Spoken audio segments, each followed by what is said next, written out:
রাত্রে কোনোদিন রাত্রে থাকতো, মানে 2 দিনও থাকতো, 1 দিনও থাকতো, 3 দিনও থাকতো, এরকম আরো অনেক মানুষ আসতো। ওনার একটা মেকআপ রুম আছে, ওই রুমে অনেক মানে পরিমাণের যেগুলা লোকজন আর কি আমরা দেখছি, সবাই মিলে ওই রুমে আসে নেশা করতো, মদ খাইতো। আমি তার নিজে প্রমাণ, আমার একটা সম্মান আছে, ঠিক আছে। আমি ওনার মতো নায়িকা না যে আমার ছবি যেখানে সেখানে আমি ছাড়বো, এই জন্য আমি আমার মুখটা দেখাচ্ছি না। জানুয়ারি মাসে আমি ওনার বাসায় কাজে যাই, আমাকে ফেব্রুয়ারি মাসে পুরো মাসে বেতন দিছে, ডিউটি করছি আমি মাসের আর জানুয়ারি মাসের 4 দিনের, আমি 1 মাস 4 দিনের বেতন পাই তার কাছে। আমাকে বেতন ছাড়া বের করে দিছে। আমি আমার বেতনটা চাই, উনি আমি সাংবাদিকের কাছে কেন বলছি, এই জন্য আমার টাকাটা দিচ্ছে না ওনার ম্যানেজার, আর আমাকে যে দিছিল তাদের কাছে আমি অনেকদিন ফোন দিছি, আমার টাকাটা নিয়ে দেন। উনি বলে কি একটা কথা, আপনি সাংবাদিকের কাছে কেন বলছেন? তখন আমি বলছি যে আমি তো আপনার কাছ থেকে আগে চাইছি, তারপর ওনার বাসার ম্যানেজারকে ফোন দিছি পরিমণির, তারা তো টাকাটা দিচ্ছে না। তো ওদের দুইজনের এক কথা কি যে আপনি সাংবাদিকের কাছে কেন বলছেন? আমি তো সাংবাদিকের কাছে আগে বলি নাই ভাই, ওদের সাথে কথা বলে আমার টাকা না পাওয়ার পরে আমি সাংবাদিকের কাছে বলছি যে আমার টাকাটা দেওয়া হয় নাই।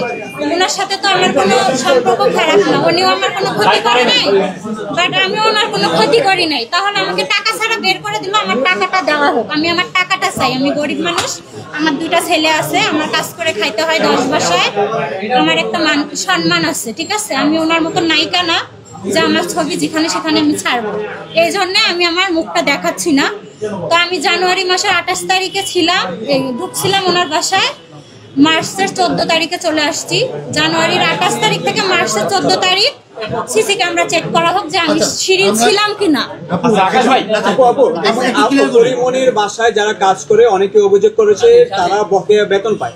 বিষয়টা এরকম যে বেতন পাওয়ার পরেই হচ্ছে পরিমণি তাদেরকে মারধর করে বের করে দেয়। হ্যাঁ, আমি দেখছি আরো 2 জনকে বেতন ছাড়া বের করে দেওয়া হয়েছে। একজনের গায়ে হাত তুলছিল, আরেকজনের গায়ে হাত উঠায় নাই। উনি হচ্ছে 2 জনের বেতন দেয় নাই, আমাকে সহ 3 জনের, ঠিক আছে। আমি চলে আসার পরে পিঙ্কির সাথে এরকম খারাপ ব্যবহার করছে। তা আমারও দাবি, আমিও মেয়ে, পিঙ্কিও মেয়ে। পিঙ্কির আগে ছিলেন? জি, পিঙ্কির আগে আমি ওই বাসায় গেছিলাম। পিঙ্কিও একটা নারী, আমিও একটা নারী, ওকে অসম্মান করা মানে আমাকেও অসম্মান করা। তো আমার মতন আর কোনো নারীকে বা পিঙ্কির মতন কোনো নারীদেরকে এরকম যেন নির্যাতন অপমান না করে, বেতন ছাড়া যেন না বের করে দেয় কোনো, মানে বাংলাদেশের সবাই আর কি।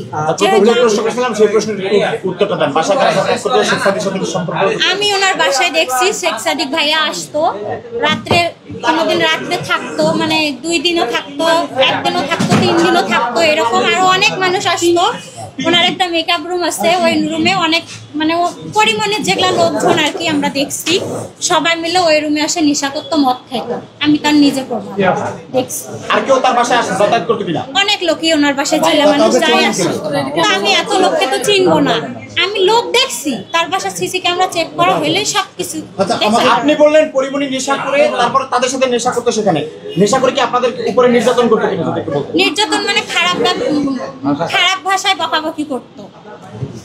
আমাকে কি ক্লিয়ার করবেন যে আপনাদের আগে, মানে পিঙ্কির আগে আরো অন্যদেরকে মারধর করে? পিঙ্কি যাওয়ার আগে আমি গেছি, আমি যে 2টা মেয়েকে পাইছি, রিশমা নামে একটা মেয়ে, ওর বাড়ি হচ্ছে বরিশাল, পরিমণির বাড়ির ওদিকেই কোথাও যেন। ওই মেয়েটাকে 3 মাসের বেতন ছাড়া বের করে দিচ্ছে, ওই মেয়েটার গায়ে হাত তুলছে, আমি নিজে